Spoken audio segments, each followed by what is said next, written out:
Saya kan bidangnya bukan bidang kopi, bidang saya kan knalpot.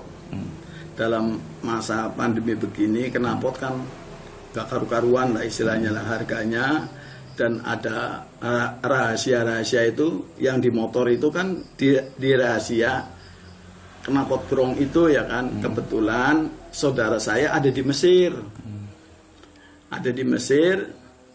ngasih Pak Muhajirin, coba carikan kopi, bisa apa enggak gitu. Saya kan nggak kenal kopi, ya kan. Tapi saya coba untuk bisa mengenal kopi. Akhirnya saya dapat kopi sampel, saya kirim ke Mesir. Alhamdulillah bisa diterima di Mesir kopinya itu. Akhirnya beberapa kali saya kirim sampel, berunding-runding, akhirnya cocok untuk kopi Purbalingga itu. Akhirnya dari buyer Mesir minta 2 kontainer yang 20 feet. Berarti yang 1 feetnya kan 19.200 ton. 19,2 ton. Kali 2 berarti 38,4 ton untuk bulan ini.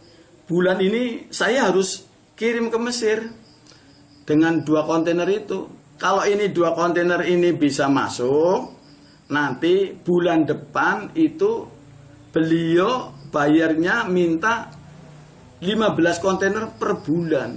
Ini tantangan buat petani kopi di Purbalingga. Mampu apa enggak? Ya saya kira sih mampu lah. Kalau lihat-lihat kemarin saya keliling ke kecamatan-kecamatan yang ada di Purbalingga, saya kira mampu. Tinggal bimbing petani itu supaya kopi itu jadi bagus. Kalau kopi yang ada di Purbalingga kan masih campur, masih ada hitamnya, ada kulitnya ke bawah-bawah. Ya paling disortir nanti menjadi kopi yang diminta oleh Mesir itu.